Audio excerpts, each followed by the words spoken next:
Live 24 news সত্যের। শনিবার সকাল 11টায় রাজধানীর ৬৬ নং ওয়ার্ডের অন্তর্ভুক্ত আলামিন রোডের পাশে হিজবুল্লাহ রোডের জলাবদ্ধতা নিরসনে এলাকার একটি সড়ক নিজ খরচে ড্রেনেজ ব্যবস্থা মেরামত করেন ৬৬ নং ওয়ার্ডের জনগণের মনোনীত কাউন্সিলর পদপ্রার্থী মোহাম্মদ মনির হোসেন। শনিবার 18 এপ্রিল সরেজমিন নিজে উপস্থিত থেকে 200 ফিট পাইপ দিয়ে অনুপযোগী সড়কটি মেরামত করায় স্থানীয় বাসিন্দাদের অনেকটা স্বস্তি মিলেছে। মোহাম্মদ মনির হোসেন আর আগেও ৬৬ নং ওয়ার্ডের ২৬টি রাস্তা ভাঙাচোরা সড়ক নিজ খরচে মেরামত করে দিয়েছেন। আগামী দিনের জনপ্রতিনিধি হিসেবে তিনি তার দক্ষতার স্বাক্ষর রেখে চলেছেন।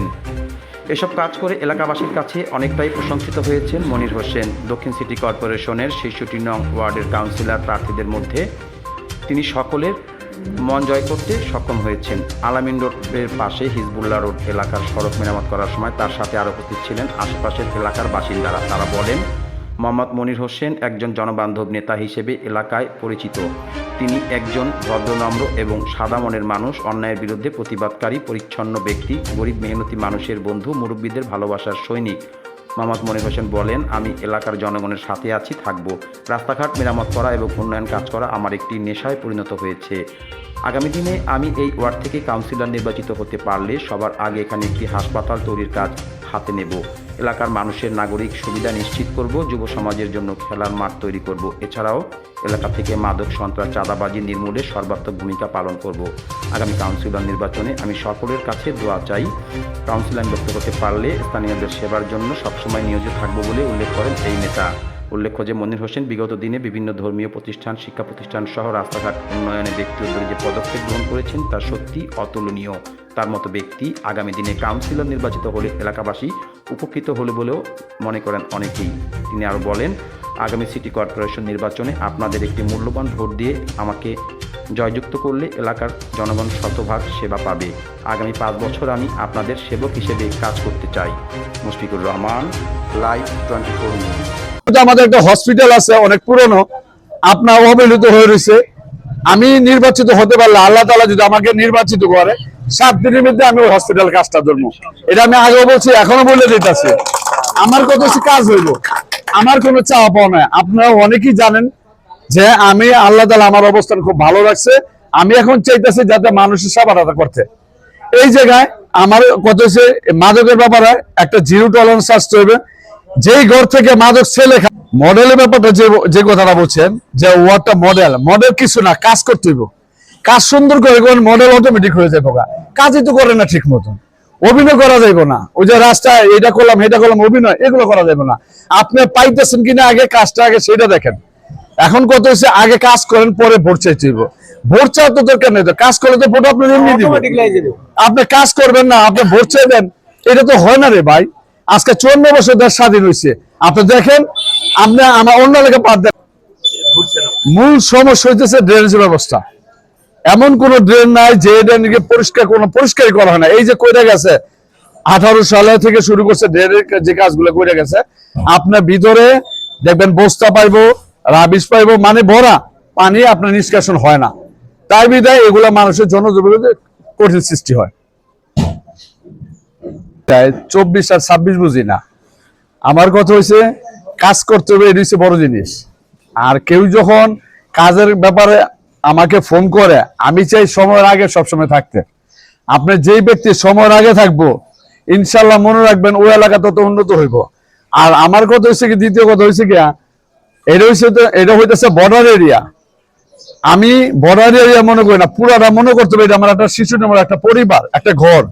কাজে এই জায়গায় যদি আপনি দায়িত্বশীল থাকা অবস্থায় যদি আপনি কাজ না করেন, শুধু আপনি আপনার এলাকায় কাজ করেন, আপনি বর্ডার সাইডে করলেন না, তাহলে বর্ডার সাইডে করবো নাকি? কাজে এই জায়গায় হচ্ছে গিয়া সর্বপ্রথম আপনার নজর দিতে হবে পুরো সাইডটা, বর্ডার সাইড যতটি আছে ওই জায়গা থেকে কাজ শুরু করতে হইব। ওই জায়গা থেকে কাজ শুরু করলে আপনার কাজে একটা সমাধান পাইবেন। তা না হলে এই মানুষ করে কি এই মাঝখানে গুলো কাজ করে, বর্ডার সাইডে কাজ করে না। এতে আপনার ড্রেনের অবস্থা খুব খারাপ থাকে।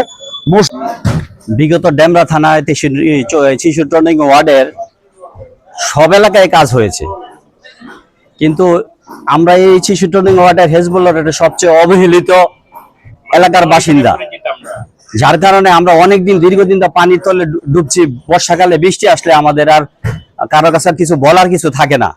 নিজের দুঃখ নিজেই বুকে নিয়ে চাপিত হইয়া এইভাবে আমরা দিন যাপন করিতেছি। এখন বিষয় অ্যাকচুয়ালি সব জায়গায় কাজ হয়েছে, হ্যাঁ, 66 নং এর, বাট আমাদের একটা রোড হেজবুল্লাহ রোড, এটা এখন পর্যন্ত কোনো কমিশনার বা কেউ এখন পর্যন্ত কাজ করেনি। তবে আমরা কমিশনার প্রার্থী জনাব মোহাম্মদ মনির হোসেন, ওনার সাথে যোগাযোগ করছি। তো উনি ইচ্ছা পোষণ করছে নিজের থেকে সেই কাজ করবে, এবং সে আজকে আসছে আমাদের রোড কাজ করার জন্য, এবং সে আজকে ওপেনিং করে যাচ্ছে। ধন্যবাদ তাকে যে সেই কমিশনার হওয়ার আগে যে আমাদের কাজ করছে। আশা করি আপনারা যদি তাকে নির্বাচিত করেন তাহলে সে ভালো কাজ করবে এবং তার কথা শুনবে, তখন আমাদের যে 66 নম্বর ওয়ার্ডের প্রত্যেকটা সমস্যায় সে সমাধান করতে পারবে। তা আমি বিশেষভাবে মনির ভাইয়ের জন্য দোয়া করি, সেই জন্য তার কাজগুলো যেভাবে আগাইতেছে সেজন্য সফল হয়। এমন কাউন্সিলর নির্বাচিত হোক যে কাউন্সিলর বর্ডার এলাকাকে রিফিউজি মনে না করবে, সে প্রত্যেকটা অঞ্চলকে তার দৃষ্টিকোণ থেকে সে সমানভাবে দেখবে। এবং আগামী দিনের কমিশনার প্রার্থী মোহাম্মদ মনির হোসেন ভাই, উনি 66 নং ওয়ার্ড থেকে কমিশনার পদপ্রার্থী। ওনার সাথে আমরা যোগাযোগ করি, উনি আমাদের সাথে কথাবার্তা বলে আমাদের এই রাস্তাটা ইটার গাঁথনি করে দেওয়ার জন্য উনি সম্মত হয়েছে। আমরা দেখছি 66 নম্বর ওয়ার্ডে বেশ কয়েকটি জায়গায় খাস জমি রয়েছে। আসলে যে ডিবিসি এই আসলে যুব সমাজকে যদি আসলে আপনার মাদক থেকে মুক্ত করার জন্য বিনোদনের ব্যবস্থা দরকার। এই বিষয়ে আপনি খাস জমি যে পরিমাণ আছে, এটা আমাদের ওয়ার্ডে মানে আপনার বলা বাহুল্য কত পরিমাণ খাস জমি আছে আমি জানি। কিন্তু আমাদের কথা হচ্ছে একজন দায়িত্বশীল প্রাপ্ত কমিশনার দরকার, লোভহীন ছাড়া। মানুষ ওই লোভ যদি থাকে ওই খাস জমি উই খেয়ে ফেলাইব, পাবলিকের কোনো কাজে আসবো না। কাজে এমন ব্যক্তিকে নির্বাচন করা উচিত যাতে করে খাস জমিতে খেলাধুলা আছে, মাঠ করা যায়, তারপর কমিউনিটি সেন্টার আছে, তারপর আপনার যে মানে শারীরিক ব্যায়াম এক্সারসাইজ করার জন্য এগুলা কিছু করা যায়, মানে বিভিন্ন সরকারি প্রতিষ্ঠান করা যায়, যেতে করে আমাদের লাভ হয়। স্থানীয় সরকার নির্বাচন হবে, অনেকেই আপনারা 66 নম্বর প্রার্থী হয়েছেন এবং পোস্টার ধামাই করেছেন। আসলে আপনি এই ডোর টু ডোর যাচ্ছেন, কেমন সারা পাচ্ছেন? ইনশাল্লাহ খুব ভালো, কারণ মানুষের ফেস দেখলে বলা যায় সে কতটুকু তাকে পছন্দ করে। কারণ আল্লাহ তাআলা চেহারা মধ্যে এমন কিছু দিয়ে দিছে আপনার বুঝতে পারে পাবলিক।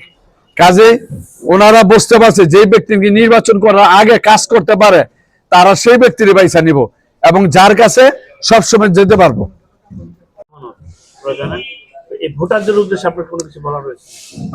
ভোটাররা হয়েছে সর্বসময় মূল্যবান ব্যক্তি, তাদের কোনো অংশে অবহেলা করা উচিত না। আপনি যদি আজকে ভোট পাওয়ার জন্য তাদের সম্মান দেখাইতেছেন, ভোট পাওয়ার পর তাদের অসম্মান করতেছেন, এতে আর দুঃখজনক কিছু হতে পারে না। আর ভোটটা হচ্ছে গিয়া একটা ইমানি শক্তি ভালো ব্যক্তিকে দেওয়া, ভোটটা এমন একটা জিনিস। কাজে আমি মনে করি আমার 66 নম্বর ওয়ার্ডে যারা ভোটার আছেন তারা নিশ্চিন্তে নির্বিঘ্নে একজন ভালো ব্যক্তিকে বাছাই করে নেবেন, এই বলে আমার বিশ্বাস।